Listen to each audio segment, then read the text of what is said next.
နဲ့လောက်ကိုပြုံမလုပ်ပြီးရှစ်ဧတဲ့ဒီဖနာခံပြီးတော့ဒီစခေါ်လာတယ်ဘောဟင်းငါကိုတော့ကုန်ကြများလို့ထုံးစားတော့ကြပြီရှစ်ကတော့လက်ကပြီးဆိုင်သွားပြီး 1D ရှစ်လာက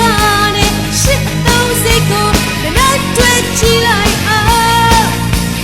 ရှစ်ရဲ့လာစားတပည့်ချောက်ပြနေလောက်လာဖို့မလွယ်ဘူးဒါပဲပြောနေမပြောချင်လို့ချင်ရကြပြီသိရလား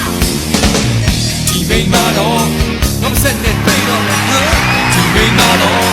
ငါမဆက်နဲ့တွေ့တော့မယ်